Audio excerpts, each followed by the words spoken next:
1982, após o sucesso crescente de X-Men e Jovens Titãs, as duas franquias proprietárias planejaram um evento de crossover para impulsionar as vendas.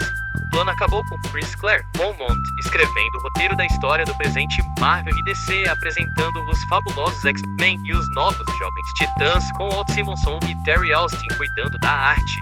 Isso não apenas impulsionou as vendas, mas também continuou sendo um dos eventos de crossover mais bem recebidos de todos os tempos.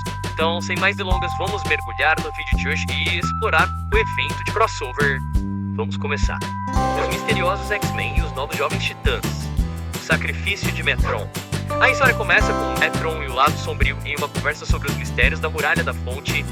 Metron é um ser que possui o conhecimento supremo do universo. Com a ajuda de sua cadeira Mobius, ele pode viajar pelo tempo, espaço e até dimensões para observar e aprender mais.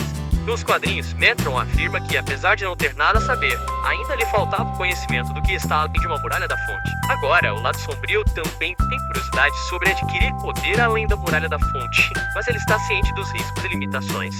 Ele viu seu pai tentar cruzar a Muralha da Fonte e como isso acabou com ele sendo gravado e aprisionado na parede, como vários outros gigantes prometiam. No entanto, desta vez é sua onda psíquica que Metron usará para tentar cruzar a Muralha da Fonte, já que os dois se uniram. Enquanto o propósito de Metron é alimentado por sua busca pelo conhecimento supremo, o Lado Sombrio busca usar seus poderes para dominar o mundo. Todo o plano termina com uma pequena ruptura na parede da fonte e um fluxo constante de energia através dela. Metron está desaparecido enquanto sua cadeira Mobius flutua no espaço sem nenhum comando. Pelo de todos, a Força Fênix se rebelando. Enquanto isso, na escola do professor Charles Xavier para jovens superdotados, os X-Men são mostrados treinando na sala de perigo de uma mansão. No entanto, mais tarde, todos têm visões semelhantes a pesadelos de Jean Grey sob a influência da Força Fênix. Jen havia se desintegrado anteriormente enquanto salvava o mundo, e os pesadelos logo começam a causar preocupações para os X-Men. No entanto, os pesadelos não são apenas para os X-Men, mas também para a Ravena dos Jovens Titãs, pois ela acorda e grita. Estelar e Shang-Chi chegam rapidamente para confortá-la. Ravena narra seu sonho, no qual viu a Terra transformada em um deserto em chamas e uma deusa envolta em um pássaro mágico de fogo pago. Assim que Changeling tenta se transformar, de acordo com a imaginação de Raven, Estelar o ataca com raiva e medo, antes de explicar suas ações e não fazer mais nada. Estelar ativa o alerta vermelho dos Jovens Titãs. Todos os membros dos Jovens Titãs respondem, exceto aquele que está empenhado em derrubar um Parademon. No entanto, antes que ele possa conter o Parademon, Deathstroke e o Exterminador chegam e o deixam inconsciente. O resto dos Jovens Titãs chega ao local procurando por ele para resgatá-lo. Todos ainda não sabem por que o alerta vermelho foi iniciado. E é aí que Estelar começa sua explicação. Estelar não é do planeta Terra, mas de um planeta chamado Tamaran, onde ela é entregue aos seus antigos inimigos como escrava em troca de paz. Enquanto ela está sendo transportada por Trogar, comandante da nave de guerra Guardian, ela aprende sobre a força mortal da Fênix e como ela pode destruir mundos. O plano mestre do Lado Sombrio. Estelar também está ciente de que Jean Grey, que entrou em posse da Força Fênix, é um X-Men, e os Jovens Titãs planejam visitar a mansão de Xavier.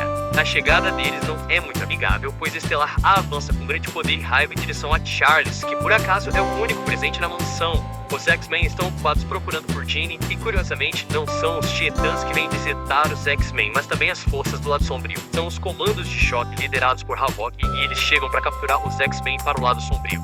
Os esforços combinados dos Jovens Titãs são insuficientes contra os cruéis comandos de choque e eles logo são capturados pelo Lado Sombrio. Enquanto isso, em um certo momento, no Novo México, onde Gunn e Scott consumiram seu amor, o Exterminador do Futuro lidera um grupo de asseclas do Lado Sombrio para construir-se Onda Wave, para construir sifões para absorver a energia residual da Fênix. Os X-Men também chegaram ao mesmo destino para rastrear qualquer pista de Jean e logo começa uma batalha entre os dois lados. O Exterminador do Futuro prova ser bem difícil de ser subjugado por eles, pois ele rebate todos os seus movimentos e os derrota com a ajuda das forças do Lado Sombrio. Enquanto Havok relata o Lado Sombrio com os Jovens Titãs, o Exterminador do Futuro também chega com os X-Men. Ambas as equipes de heróis são capturadas e deixadas inconscientes, exceto Shang, que pouco antes de ser levado para o Lado Sombrio, se transforma em um dos bestiais comandos de choque. Os servos do Lado Sombrio usam seus dispositivos para acessar as memórias dos X-Men sobre Jean, e os planos do Lado Sombrio estão sendo lentamente compreendidos. Seu objetivo é reencarnar a Força Fênix e usar seus poderes para penetrar na parede da fonte, ao mesmo tempo em que transforma a Terra em outro apocalipse.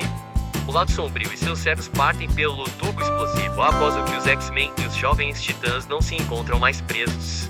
Fechados em um planeta isolado, os X-Men e os Jovens Titãs formam aliança para deter o Lado Sombrio e a Força Fênix. Os Seis Titãs.